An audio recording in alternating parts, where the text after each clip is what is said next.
Good afternoon, everybody, or good morning if you're joining us from the United States.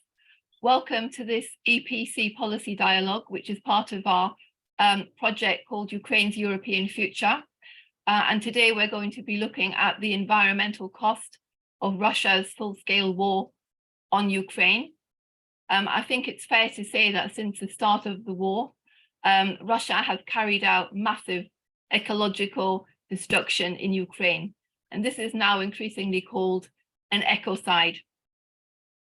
The most recent impact of this has been the devastating catastrophic flood due to the destruction of the Kakhovka Dam. This is the most recent example of this horrendous environmental impact.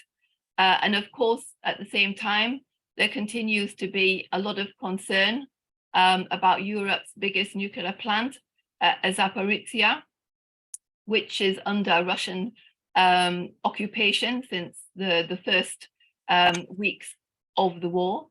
And it has suffered from fires, damage to power lines, and now faces the threats to its cooling system. And of course, President Putin continues to make nuclear chantage, if I can put it that way, or black way. I mean, nuclear in general, but also related to this power plant, which is in a quite a, let's say, precarious situation, I think, to say the least. And one will hope that Russia will face justice for the grotesque environmental crimes that it has carried out. It must face justice, in fact. So today we're going to be talking about the environmental impact of the war. And we have really an excellent panel with us today to do this, who I'm going to introduce very briefly. First of all, Yevhenii Fedorenko, who's Deputy Minister for Environmental Protection and Natural Resources in Ukraine. Michael Newton from the Halo Trust, Head of Region Europe. Irene Lucius, who's Regional Conservation Director for the WWF. Juraj Rovny, Technical Coordinator, Department of Nuclear Safety and Security at the International Atomic Energy Agency. And last but certainly not least, Marlene Rosemarie Madsen, who's Deputy Director of Ukraine Service and the Head of the Economic and Sectoral Policies Unit at DG NEAR. Thank you all for very much for joining us today. Just the usual note to the audience. For your questions, please put them in the Q&A box, or alternatively, you can click on the hand icon and I'll happily give you the floor. So I would like to start with you, Deputy Minister. I mean, quite a broad question maybe to start by asking you, how is Ukraine dealing with the environmental fallout from the war, and particularly the recent flood caused by the destruction of the Kakhovka Dam? What are the main challenges that you are facing, and are you getting enough international support to help you? Thank you, colleagues. I'm ready with my presentation.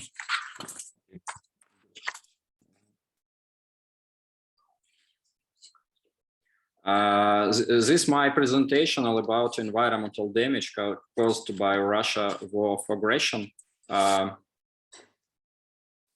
I would like to thank you for this opportunity to speak about environmental issues and the matters in the war torn Ukraine, with Russia's unprovoked and unjustified military aggression causes grave devastation not only to our land and people, but also the global environmental safety.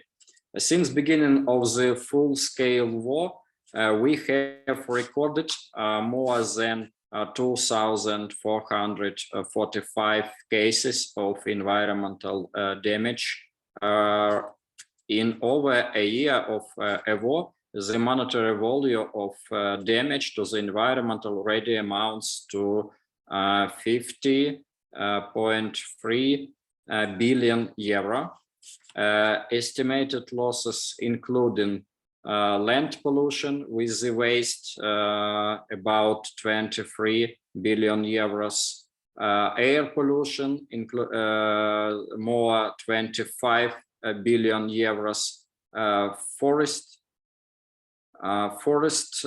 fire, and other pollution of soils and oil, forest fire and oil depots fire. It's horrible amount. Next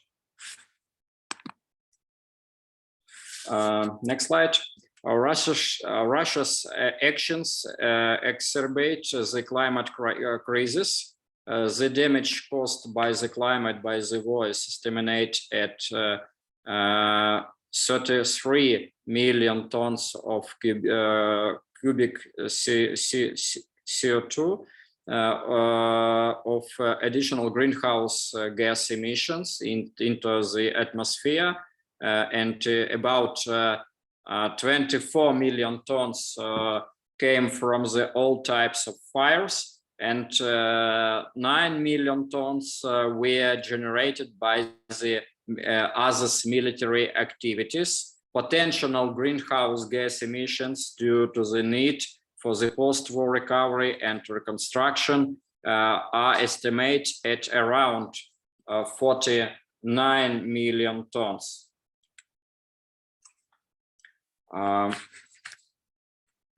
The information on the next slide represented emissions from the forest fires, agricultural fires, and fires from other natural components, which resulted in a total of 23 tons of emissions. You can see the figure causing concern. The occupants have resorted to nuclear terrorism, as for more than a month in the Chernobyl nuclear power plant and the exclusion zone were under Russia occupation, which resulted in the losses amount 80 million euro, including significant damage to administrative buildings and different equipment. Approximately 30% of Ukrainian's territories is contaminated with the explosives. Since the beginning of the full-scale invasion, 408,267 explosive devices and 300 aircraft bombs were neutralized in Ukraine. It is also nothing that Russian troops regularly use phosphorus shells, which are banned by international law. As of now, 700,000 hectares of forest are still under occupation, all in the hostilities zone. More than 2.40 million hectares of forests have already been liberated by the armed forces of Ukraine. Territories as currently under threat include 160 sites of the Emerald Network with an area of 2.9 million hectares, as well as 16 Ramsar sites with an area of about 627,000 hectares. The southern part of Ukraine is a zone of active hostilities where important water bodies are located. They provide a place for breeding, feeding, and forest and rest for the wetland birds. The war affected 820 territories of Ukraine. Nature Resolve Fund with an area of 0.9 million hectares. As of today, 10 national parks, 8 natural and 2 biosphere reserves are still occupied. During the war, 65% of European biodiversity, which Ukraine possesses, is now under threat. About 600 species of animals and 750 species of plants and fungi are under threat today. Since February 2022, 120 dolphins deaths haven't been recorded in Ukrainian part of the Black Sea, with ongoing bombarding and missile strikes using sonars from the Russia side, submarines and naval mines in the Black Sea.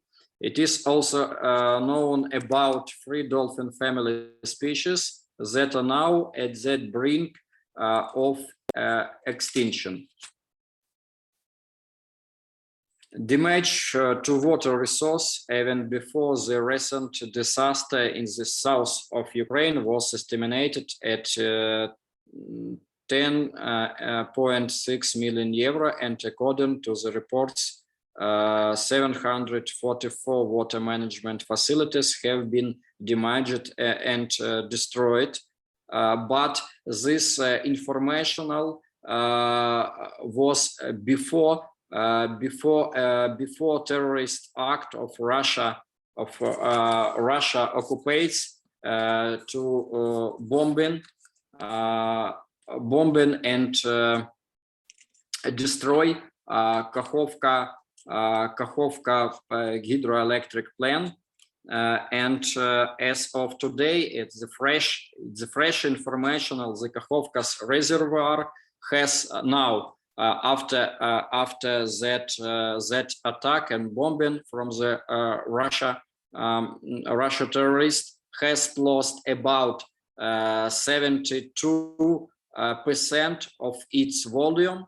That is nearly 18 billion cubic kilometers of water. It is enough to fill 8 million Olympic-sized swimming pools. It is enough to provide fresh water for the entire population of years. For today, this water is no longer safe, and 115 tons of oil have leaked into the water. The oil spill is drafting downstream.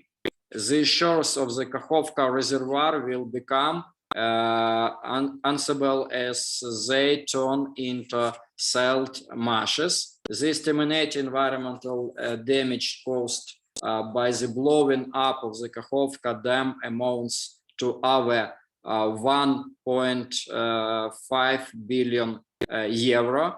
Those estimates are not final, as our estimate is ongoing and the damages are increasing. The catastrophe has affected nearly 600,000 hectares of land. One of the hand, this area includes a human-made living environmental, agriculture, lands, and infrastructure. Our wildlife is suffering. Horses, deer, elk, wild birds, roe deer, muskrats, birds, foxes, hares, and birds are all threatened by the disaster. And those animals who have survived by the miracle are forced to leave their habitats, search for new homes, and adapt to new conditions. Over 20,000 wild animals, many of which have special conservation status, are at risk of extinction. Among the potential losses and are endemic species such a rodent called the felfane jorba, and inhabits the south of Ukraine only. The blowing up of the Kakhovka dam has caused by flooding of over 60,000 hectares of forest, resulting in a decrease in greenhouse gas absorption. The Great Meadow and Kamyanska Sich national parks are currently turned into deserts. This will lead to higher temperature, increasing the climate crisis and the risk of droughts and extreme weather events. The world must understand that by its actions, the terrorist country is not only destroying Ukraine, the consequences will be felt by everyone. The aggressor is damning entire continents to hunger. After all, the lives of around 400 million people in the countries of the Middle East and Africa depend on food supplies from Ukraine. But Ukraine will win this war and they occupy its all international recognized territories. At the same time, Russian war criminals will face inevitable accountability. Thank you for attention. Thank you very much, Deputy Minister. I think you gave us a very good sort of snapshot of the devastating impact that this war has had on Ukraine so far. I mean, I've visited Ukraine many times in the past, hiked there, visited parks. It's a beautiful country, so it's really heartbreaking to see the devastation that's rolled out in the country. Maybe I can just ask you a quick follow-up question. Do you think the international response to the attack on the Kakhovka Dam has been strong enough? And are you concerned that the Russians could target other strategic assets in the country? I mean, other dams or chemical plants, other assets along these lines? I mean, how do you assess the response so far? Unfortunately, the target of the Russia's bombing and Russian destroying all Ukrainian infrastructure object, for example, river dump and other. And now we have in Ukraine located more 100,000 the specific objects. And we know that every time, every day, the Russian target of them attacks will this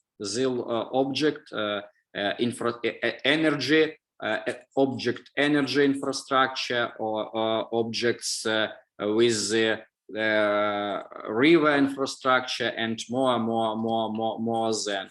Unfortunately, the southern part of our country will bombing every day, especially situation in the Kherson region, Zaporizhzhia region, Mykolaiv region, Dnipro region is very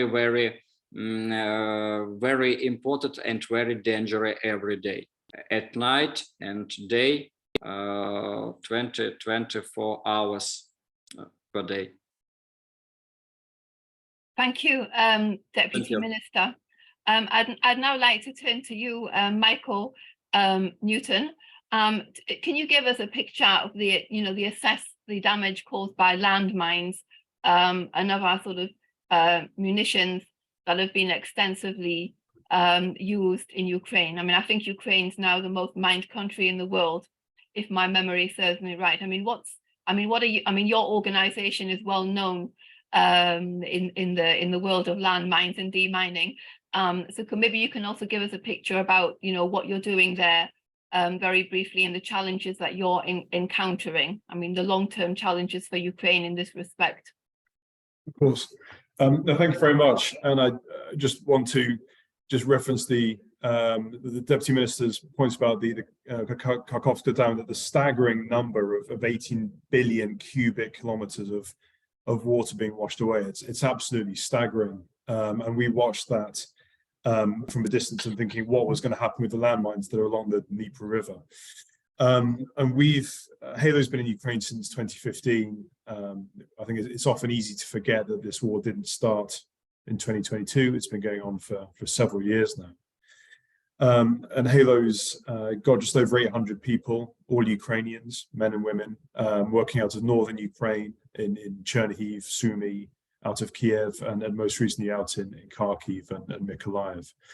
And I think in terms of the impact environmentally on this, what we just heard from the previous speaker about the amount of forestation that's been destroyed and agricultural land.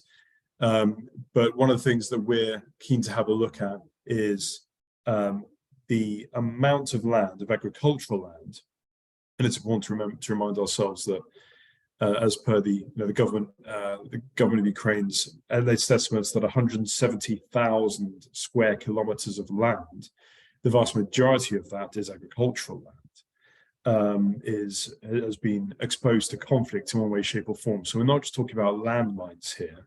We're talking about other incidents of indirect fire, particularly using ordnance and high explosive artillery and so on and so forth. And this war is being fought with artillery.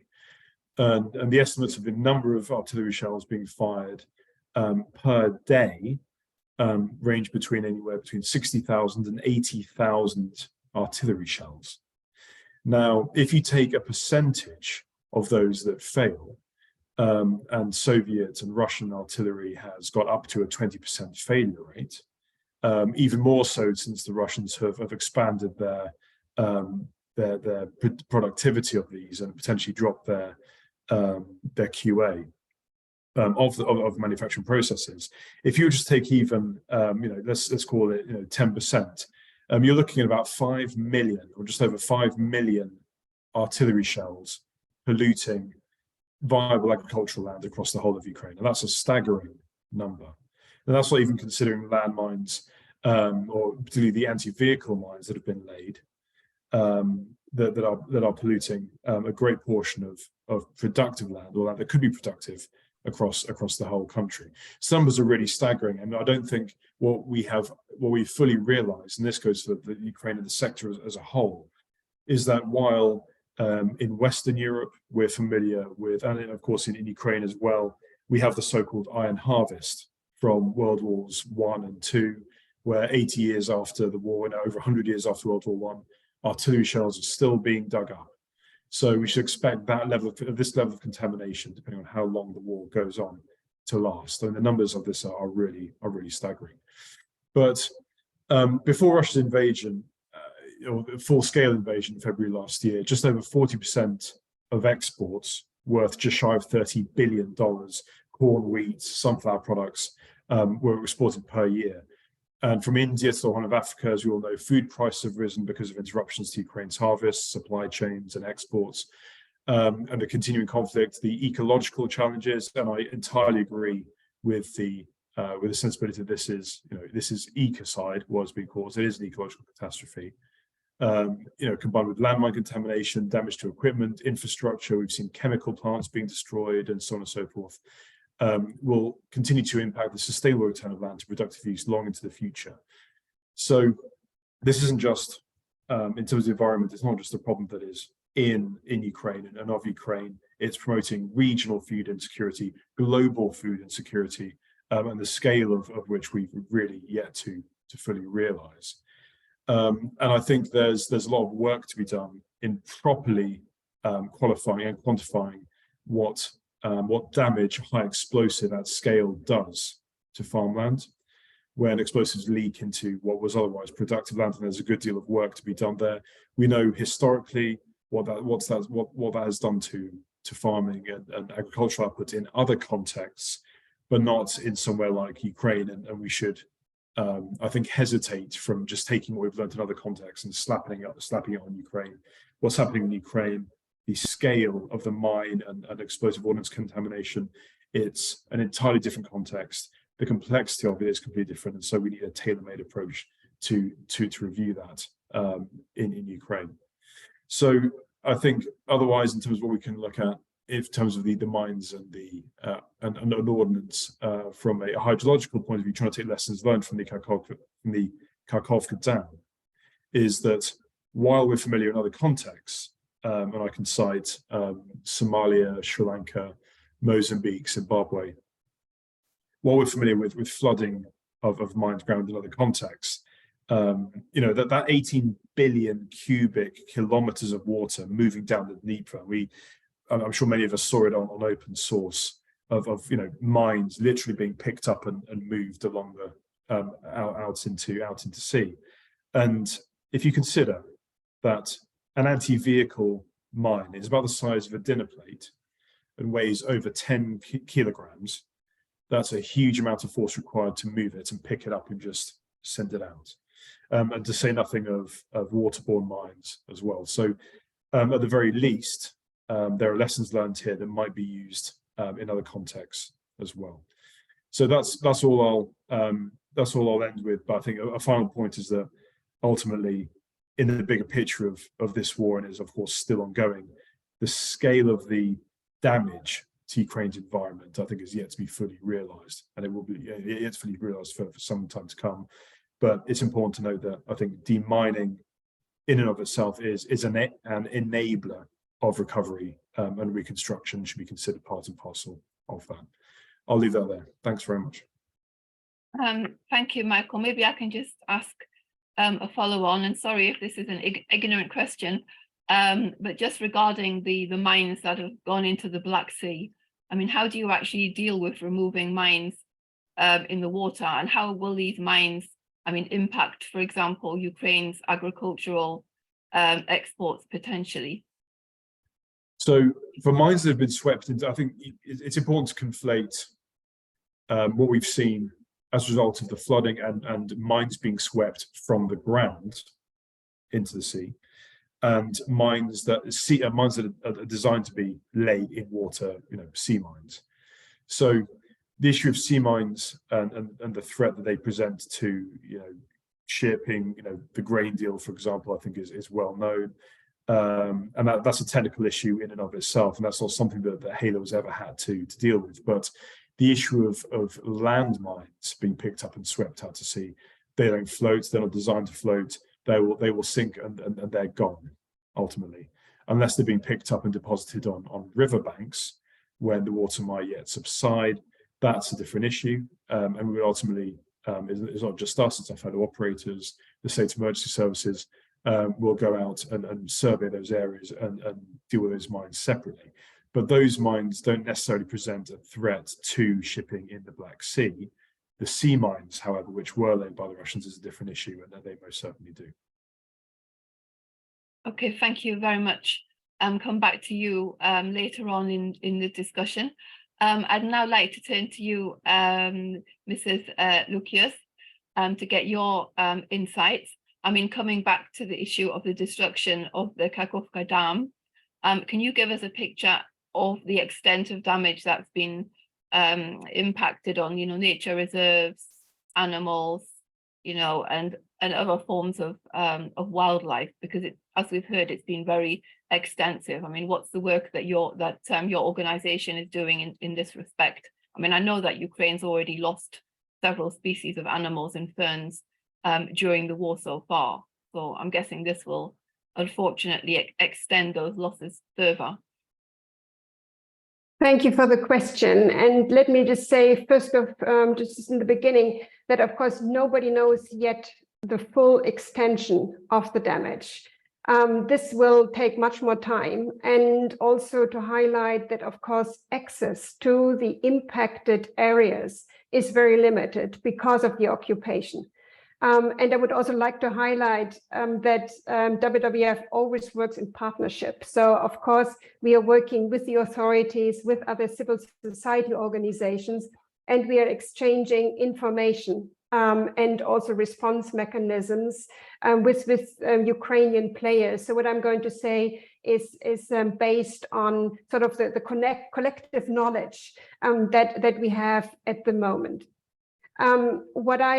What I heard is that we can already see the impact on the fish populations in the Dnipro, and that is as a result of this dam breach that caused high sediment loads, which are clogging, for example, the gills of fish or of mussels.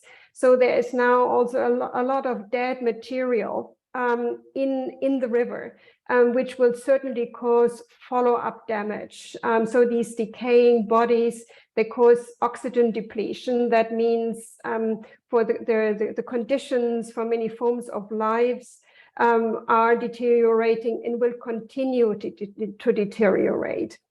Then, of course, we also have the impact of the fact that wastewater treatment plants were damaged. So a lot of unfiltered water is now also being swept into the system. And we are talking not only of the river system, we're also talking about the Black Sea.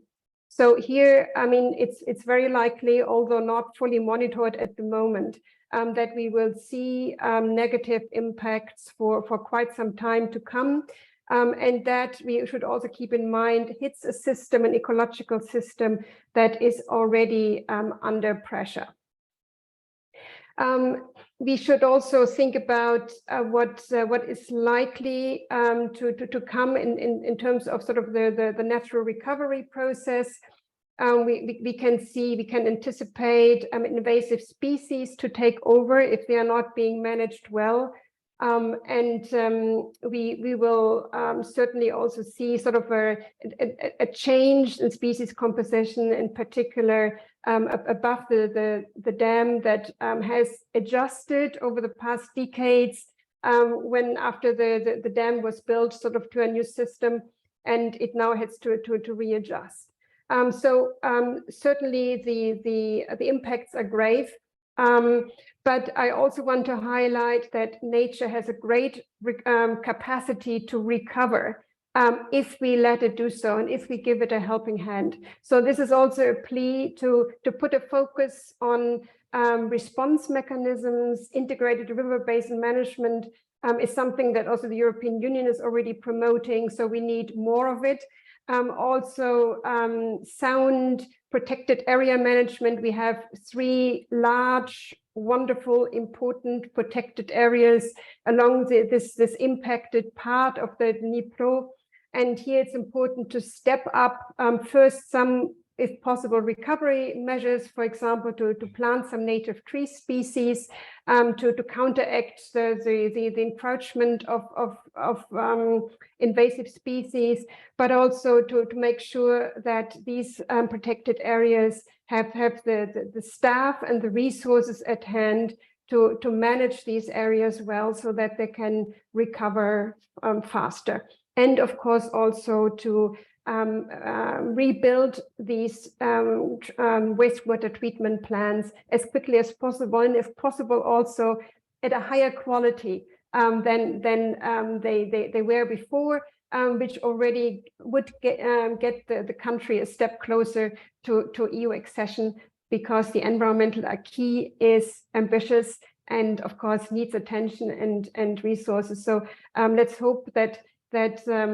by supporting nature to recover, this can also help Ukraine and Ukrainians to get closer to the EU, and we know that this is a pronounced aim.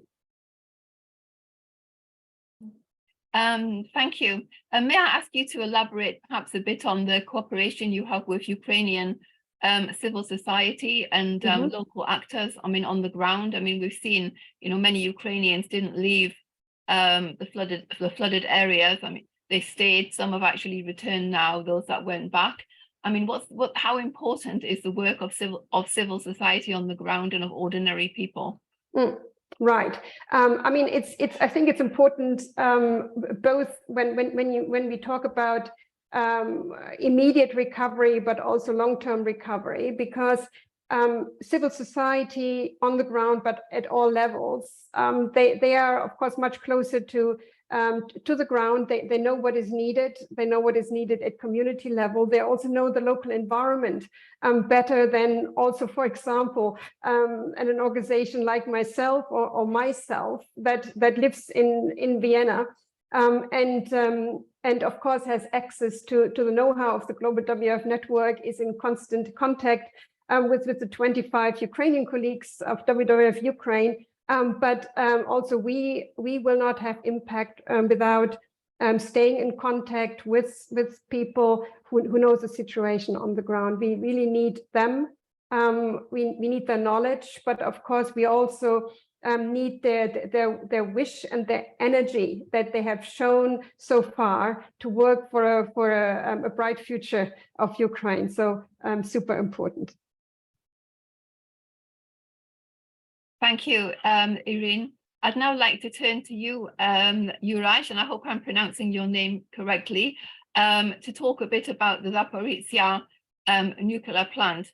I mean, President Putin has weaponized this plant, if I could put it that way. I mean, he regularly makes references of not of a pleasant type that have raised concerns about potential, radiation leakage or worse.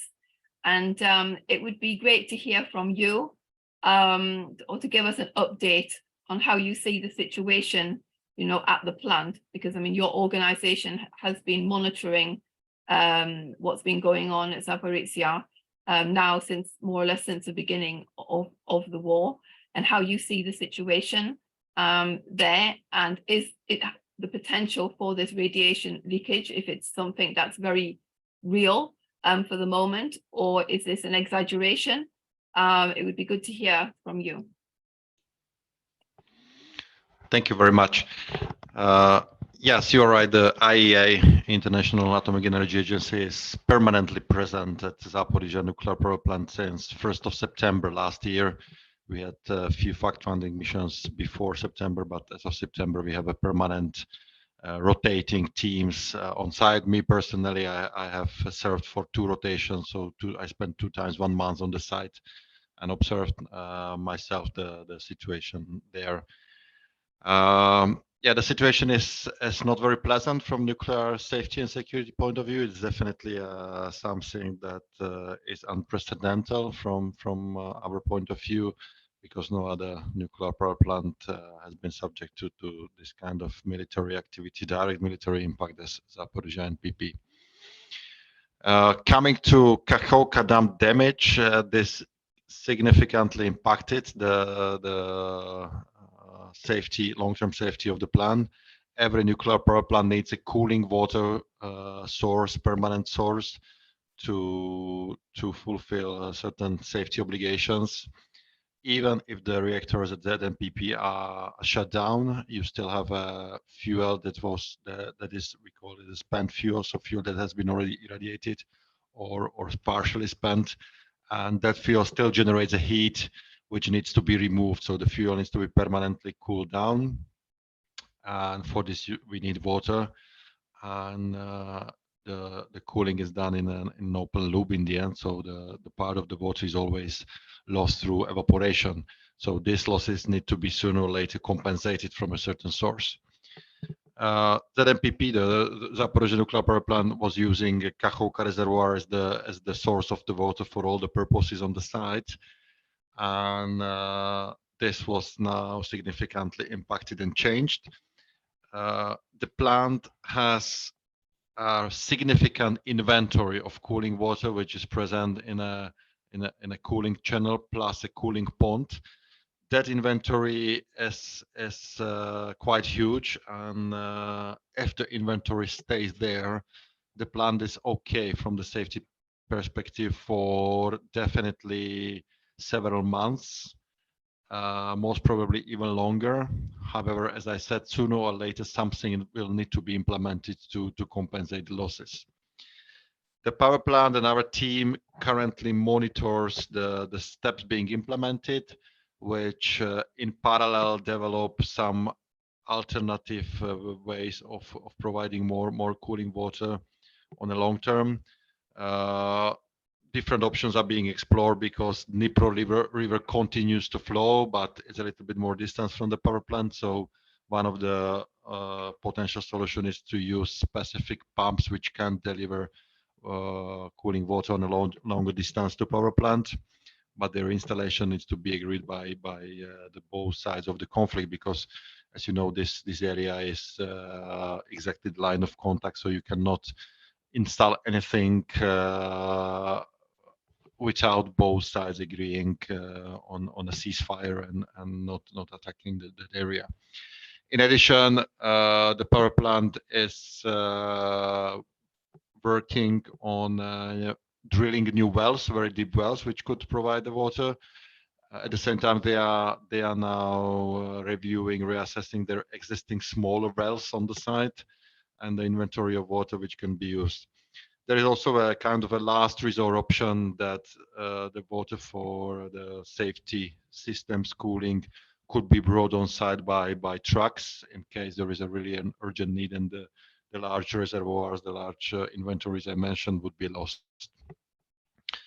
So summarizing from the nuclear safety perspective, the situation is not good. However, it's not critical at this moment, but considering the ongoing military activity in the region, it may change anytime and maybe worsen. This comes in combination with other type of issues. In addition to cooling water is the external power supply. The power plant needs external power supply to run its safety pumps, its safety systems. Also in shutdown mode, currently already since the 1st of March, the power plant is connected only through one external power line, 750 kilowatt line, which provides the electricity supply. In case this line is damaged by the ongoing military activity, the power plant is left with the emergency diesel generators only, which we have seen 7 times so far already, this situation. Our team is there on the site, keeps monitoring the situation, keeps reporting to headquarters to Vienna, and we keep updating our member states and the public through the regular press releases and updates. You mentioned also the information published by President Zelensky and other authorities in Ukraine about the presence of other military objects on the site, namely speaking about the explosives. We confirmed as the agency that our teams spotted some of the explosives on the site in the recent weeks. Those which we have seen, and I need to say we are not military experts, so our assessment is limited, but those we have seen and we were told by the stakeholders present, the organizations present on the site, those are intended for the protecting the plant against the attack from outside. In our technical opinion, those were not installed with the aim to cause nuclear damage.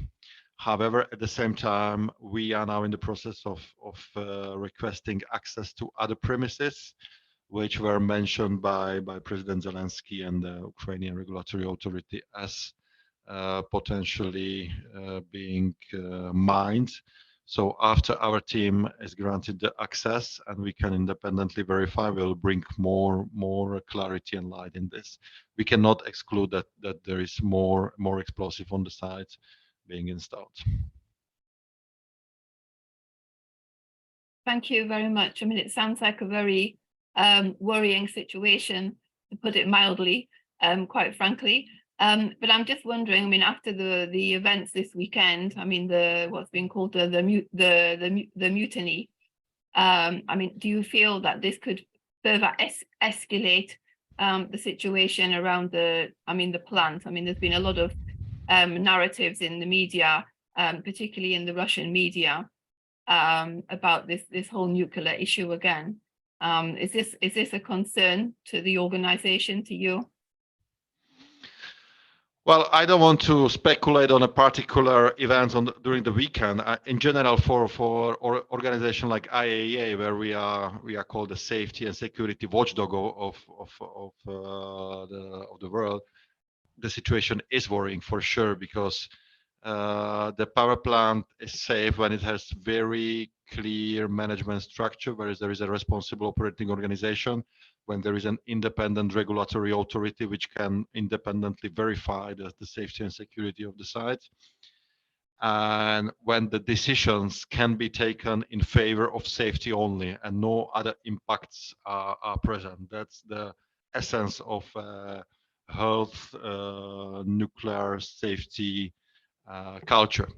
And this is not what we see at the Zaporizhzhia nuclear power plant at the moment. The plant is occupied by military. Clearly, the military presence is very visible there, and this is not good for nuclear safety. So yes, we are worried. We monitor. We try to keep the dialogue and bring the independent information and provide advice, technical advice where we can.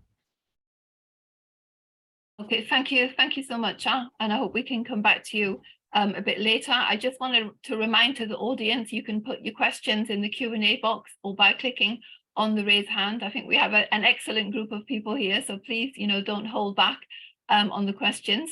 I'd now like to turn to you, Marlene, to get a sort of EU take on this. I mean, first of all, to ask you about the EU response to the construction of the Kakhovka Dam. I mean, what has the EU been doing, or what does it have in the pipeline? And also maybe parallel to that, just to follow on to the comments by Juraj. I mean, how is the EU preparing for a potential incident at the Zaporizhzhia nuclear plant? I mean, this question just came from my head. I mean, are they also working with Ukraine for possible responses to this, or preparing member states for this? I mean, I'm guessing they are. So it would be good to hear about that if that's the case. Thank you very much, Amanda, and it's a pleasure to be on the panel here today. Indeed, it is a very impressive panel, and we've already heard a lot of very interesting interventions. It's a shame it's only virtual. It would have been a pleasure to sit in the same room and have a really proper dialogue on such an important topic as what we are discussing here today. But nevertheless, very, very grateful for you to organize this event and bring us together to discuss this today.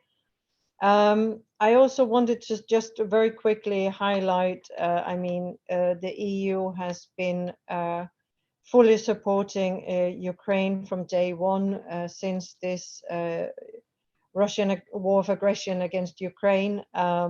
We have until today had the EU member states and EU IFIs, we have supported or made available for Ukraine 70 billion euros.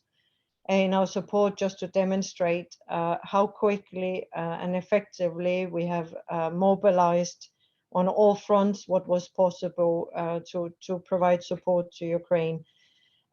It has all the time been a clear worry from our side, the environmental damage happening in Ukraine due to this war of aggression. This is also why we have first of all been following it a lot. We have had projects on the ground in general, but we've also worked, for instance, when it comes to assessing the impact, or we've made sure in our cooperation with World Bank and the UN that the big report we published in March this year, the rapid needs assessment, also included information available at that point in time on the environmental damage, in environmental infrastructure damage. I was also struck by the Deputy Minister Fedorenko's point on 20% of protected areas are affected by the war. And this is even just the protected areas. In general, what we are seeing is, as we've also discussed, environmental damage in destroying agricultural land, destroying cities, destroying water infrastructure, etc. So it is something we are following very closely. When we heard the news earlier this month of the destruction of the Nova Kakhovka Dam, we also immediately responded and made sure we have been on the ground and preparing contingencies for such eventualities, even if, of course, everyone hoped it would not be realizing such a threat. But it meant that we were very, very fast in our response, together with other international partners on the ground and organizations.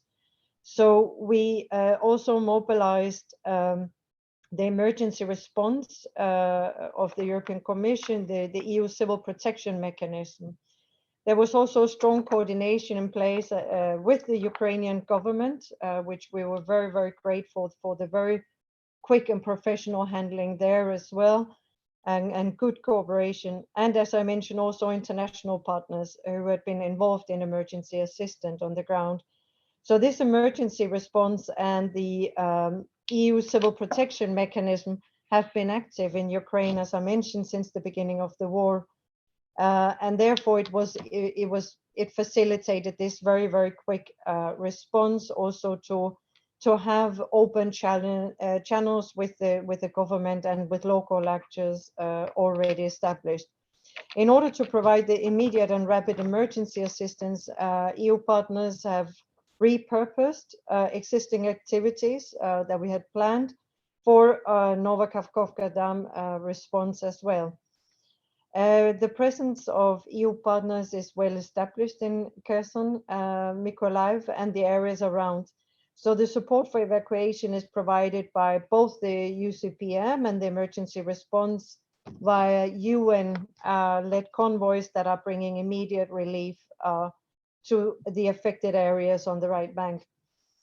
A multi-sector response is in place, with the major response being focused on water. So water in bottles and in trucks, and also shelter kits have been made available in order to allow for rapid cleaning and drilling after the flood has receded. A significant amount of equipment have been mobilized for this. We've also had cash assistance provided to the people that were immediately registered for this kind of cash support. In the past weeks, assistance has also been provided to Ukraine through the UCPM, including 100 boats, 100,000 bottles, 400 water pumps, generators for the area specifically, vehicles, life vest, etc. In addition to this, we have also had the Copernicus satellite imagery and analysis of the Kakhovka dam breach, which is been provided to the Ukrainian authorities, this information, and our international partners in this core group that we are working with to ensure that we get all together all the information and evidence available at any point in time. We really want to help to ensure that the emergency relief operations on the ground, and in order to detect any potential health threats to the population as early as possible. Other EU ongoing projects have refocused their activities to respond to the urgent needs of the areas affected by the dam breach. This includes some civil society projects, but also we're also mobilizing an FPI project on early recovery for war-affected areas in Ukraine that is active on the damage assessment, the environmental assessment, and the demining actions. I think, as I started mentioning, we have in general been very much focused on the environmental aspects from the day one of the war, and I think it goes beyond. So we have always had this focus and constant trying to get the evidence and the assessment pulled together and ensure that we have full knowledge of where the damage has happened, and so we can refocus also our support and assistance to those areas. And in the case of also with, as I mentioned, the Kakhovka dam breach impact on environment, we have also there had other early assessments that we are working also with the other international organization and World Bank and UN to also try to see how can we have a good high quality assessment of it. But what was also mentioned by Irene, then the full scale knowledge and assessment of the impact is not there yet, but we are working very, very hard on ensuring we can have that as soon as possible. Thank you, Marlene. Can you sort of say what you're doing together with civil society? I mean, how important is Ukrainian civil society in terms of the work that you're doing and the cooperation, that the support you give to civil society in this respect? It goes beyond this area. I would say in all our engagement in support for Ukraine, we always appreciate very much civil society organizations, and we do our utmost to ensure that they are engaged in both our support and our assessments. They are key partners on the ground. They have knowledge we can only be enriched by getting, but they also have direct access to stakeholders, etc. That's very precious to us. So it's a general broad theme for our engagement. And maybe one more additional question, because Mike had to leave to another meeting, but I wanted to ask about the support that the EU gives for the issue of landmines, because as he mentioned in his presentation, this is an extensive, long-scale or large-scale problem. So long-term EU support for the financing of mine removal, I'm guessing, is going to be vital for the foreseeable future. I mean, what's the EU doing on the ground in that respect? No, thank you very much for this additional question. It is something that we have certainly been very conscious of, this issue of the mining of the area, and it's something that we are conscious of in also the support for the whole rebuilding of Ukraine, because how can you rebuild cities and regions if people are afraid of living there because of the mines? So it's really it's horrible it has a massive impact on the environment, but also it is an obstacle for the whole rebuilding Ukraine as a strong and resilient economy and society. It's also something that we ensured, and we had long discussions with the World Bank and the UN when we did the update of the RDNA2 in March. And it was something that where we felt we were finally beginning to have a better understanding of exactly which areas and what was the size of the issue when it comes to the mining. But it is an area where we again all need to work together. Now, Michael Newton already also mentioned a lot, and it has a lot of knowledge in this area. So let me just give a few little remarks on some of the actions, then also not just our should we say analysis, but the presence of mines is an aggravating factor that makes the environmental damage more dangerous and difficult, and poses an important challenge for putting restoration action in place. We have from the EU side support being provided for the demining actions via our FPIs or Foreign Policy Institute. So they have all the capacity and knowledge and the programs for demining in general, and we're working very closely with them, also with their project labeled, as I referred to it just before, the early recovery for war-affected areas in Ukraine. The mine action equipment has already been provided to Ukraine and the mine actions team of the CESU. They're partially supported of the FPI project, and is working to provide more maps for the acting stakeholders in the field and residents turning to the flooded areas. They will support on risk management, supporting CESU to ensure public safety, which is a key overarching objective of the FPI project. So this project, implemented together with the UNDP, is being repurposed to respond to the dam disaster, as I mentioned before, but really very much focused on the demining.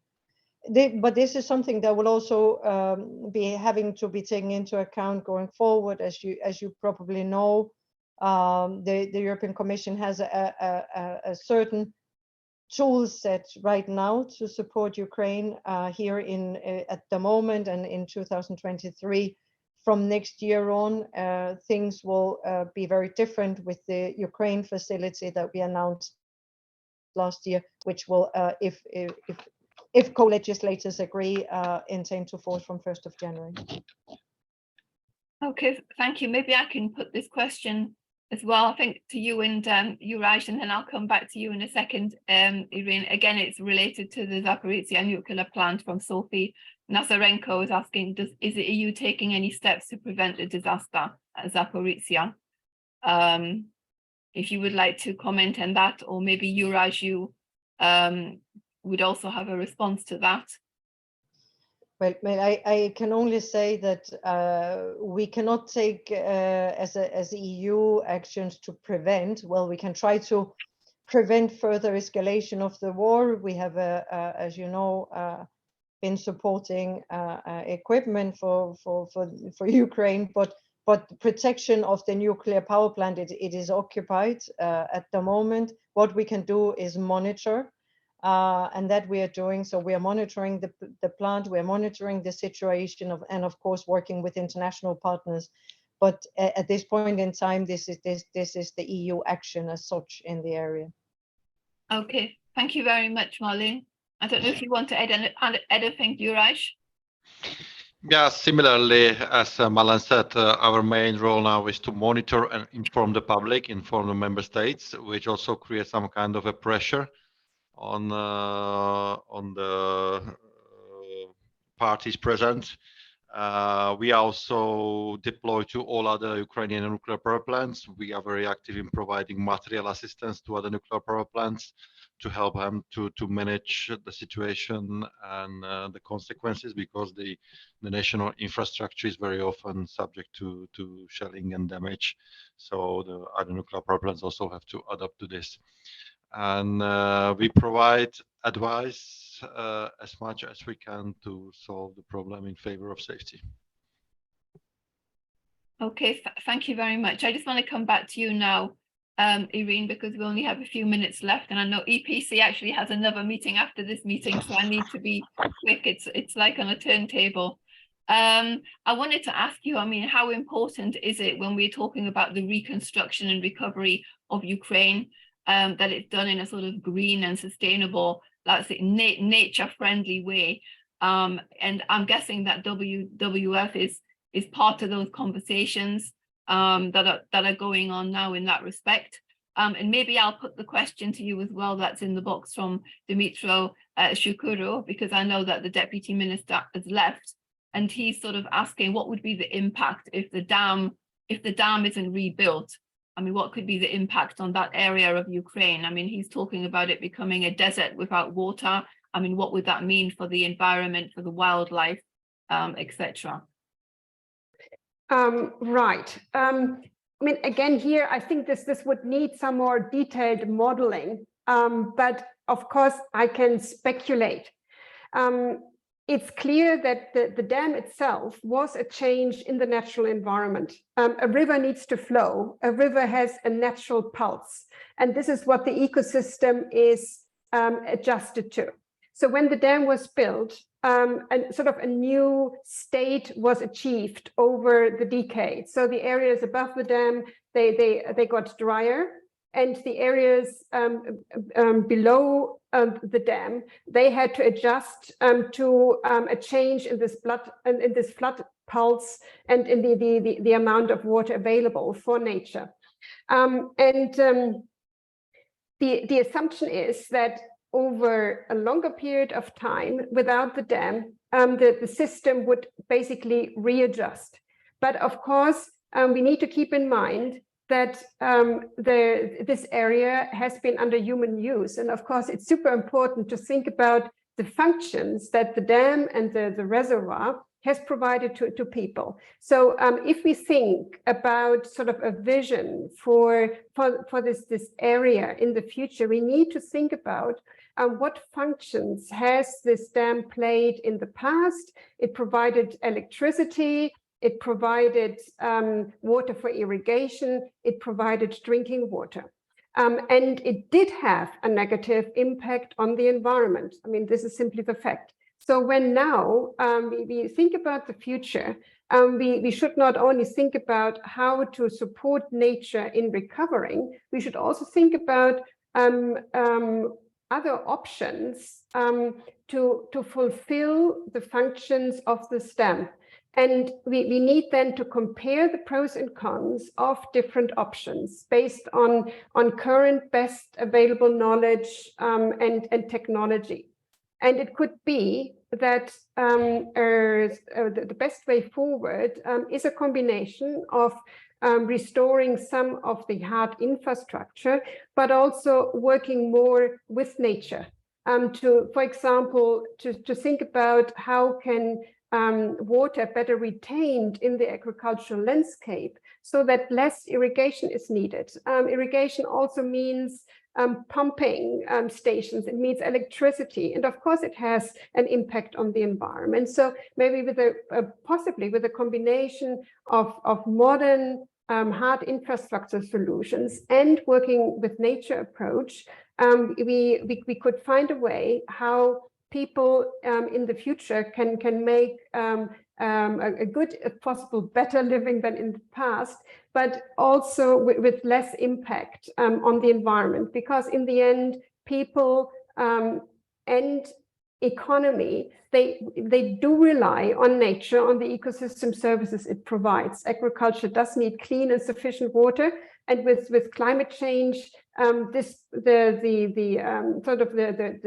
water squeeze will become bigger. So that is something that I would like to put forward, and where I would also appeal to the European Commission and other international partners, together with the Ukrainian authorities and the international and Ukrainian expert community, to think about the options and to do a thorough assessment. How can we be rebuilt even in a better manner? This is not to devalue the terrible impact this breach has had on human lives, on property, on nature at the moment. But if we look forward, let's find the best solution. Absolutely, and thank you very much for your insights on that. I'm afraid I need to close the meeting now because we've run to the end of our time.